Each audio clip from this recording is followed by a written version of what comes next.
बड़ी खबरों से अपडेट रहने के लिए हमारा चैनल सब्सक्राइब करें और नोटिफिकेशन के लिए बेल आइकन दबाना न भूलें।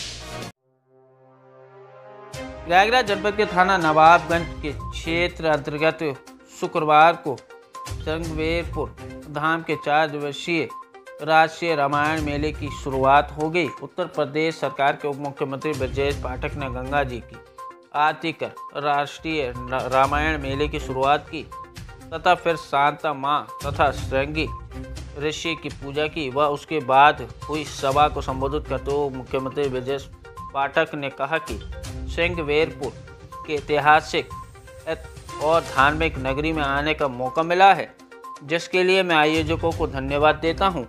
आने वाले समय में संगवेरपुर की अयोध्या की तरह चमकेगा। संगवेरपुर के विकास है तो उत्तर प्रदेश सरकार कटिबद्ध है। गौरतलब है कि एकादशी के दिन शुरू होने वाला यह मेला 4 दिन तक चलता रहेगा। का भी यही स्थान रहा है, कैसा लग रहा है सर, और आप क्या कहना चाहेंगे? देखिए, 33वां रामायण अंतर्राष्ट्रीय रामायण मेला के आयोजकों को धन्यवाद दूंगा कि कभी त्रेता में भगवान राम ने निषाद राज को गले लगाया तो शांति आएगी।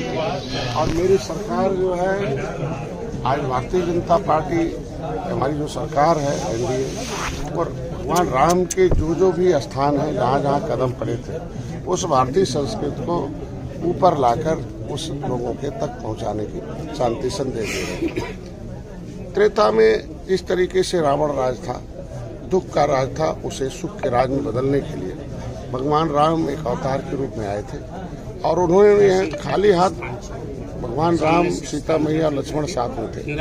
लेकिन यही जगह है कि जहां उन्होंने निषाद राज में अपनी सेना देकर रावण राज खत्म किया था। और जब पहली कैबिनेट में जब भगवान राम जब पहली बार अयोध्या लौट के गए तो कैबिनेट में दीपावली का दिन है, दीपावली खुशियों का दिन है। पहली बार अपनी कैबिनेट में निषाद राज को अतिथि के रूप में बुलाया था। तब फिर राम राज आया था। बहुत दिन से एक तमन्ना थी इस देश की कि भगवान राम का मंदिर बना तब जब डॉक्टर संजय निषाद राज के एक वंशज ने एक सेना बनाई और उसको मोदी जी को, योगी जी को सौंपा और रावण राज खत्म हो गया। अपने आप देखो राम मंदिर बनना शुरू हो गया। इसी तरीके से अयोध्या, काशी है, मथुरा है, ढेर सारी जगह है।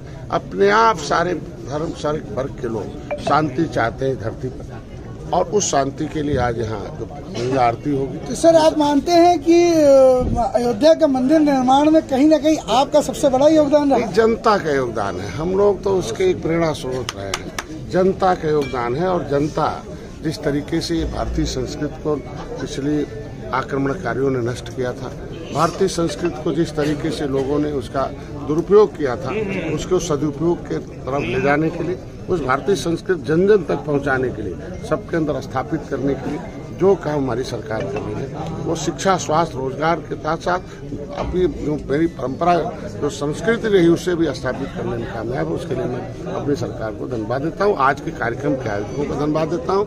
और यहाँ मैं हर साल रामायण निषाद राज के किले पर भगवान राम नवमी को, चैत शुक्ल नवमी को उनका जन्मदिन मनाया जाता है, तो उनके 4 दिन पहले बड़े थे। चैत शुक्ल पंचमी को हम लोग लाखों लोग आते हैं। यहाँ पहले जंगल था, मंगल है। मैंने जो भी कहा सरकार से, वो आज देखे इस जंगल को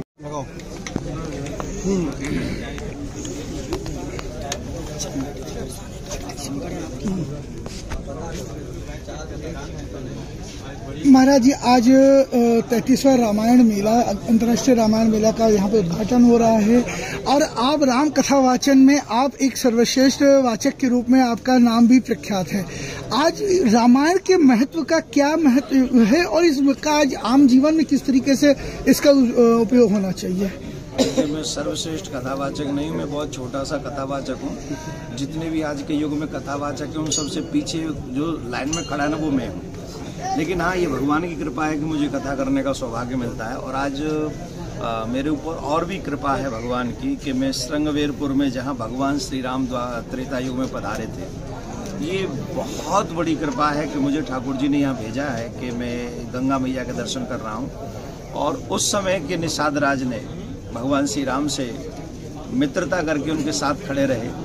और आज के समय के हमारे निषाद संजय डॉक्टर निषाद ने जिस तरीके से प्रेम का प्रदर्शन यहाँ पर आकर जब मैं मिला तो इतना जितना किया है वो अद्भुत है। मुझे लगता है कि हमारे जो ब्रज में कहते हैं ना, मापत पूत सुतापत घोड़ा और नहीं तो थोड़ा थोड़ा, हमारे वंशजों के अंश हम में रहते हैं। तो डॉक्टर निषाद में आज भी, संजय निषाद में आज भी वो अंश हैं।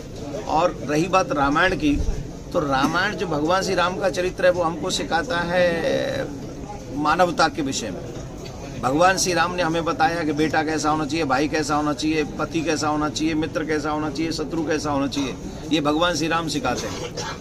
भगवान श्री राम के चरित्र से हम लोग बहुत कुछ सीख सकते हैं। आप देखिए यहाँ कर आकर भगवान श्री राम ने निषाद राज को गले लगाया, सबरी के हाथ से झूठे बेर खाए, और यही चरित्र उनका हमको सिखाता है। इसलिए हम जो यहाँ रामायण मेला में आए हैं, आज 33वां रामायण मेला, अंतर्राष्ट्रीय रामायण मेला है, राम जी का चरित्र हमें बहुत कुछ सिखाता है। रामायण हमें घर घर में पढ़वानी चाहिए, रामायण हमें स्कूलों में पढ़ानी चाहिए।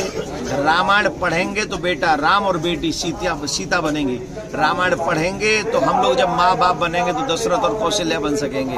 और अगर रामायण हमने नहीं पढ़ी है तो उसका प्रभाव देख ही रहे हैं कि समाज में कितने रावण पैदा हो रहे हैं। उन रावणों का नाश करने के लिए उस समय एक रावण था तो राम आए थे। आज तो काम क्रोध ईर्षा लोभ मोह रूपी रावण काफी हैं, तो उनको मारने के लिए एक राम की आवश्यकता नहीं, फिर तो जो है रामायण मेला की ही आवश्यकता है, राम कथा की आवश्यकता है और रामायण की आवश्यकता है। अगर रामायण पढ़ाई जाएगी, हमारे डॉक्टर निषाद बैठे मंत्री हैं, उत्तर प्रदेश कैबिनेट मंत्री हैं, मैं इसके माध्यम से सरकार तक एक मैसेज पहुंचाना चाहता हूं। रामायण और गीता अगर हमारे भारत के बच्चों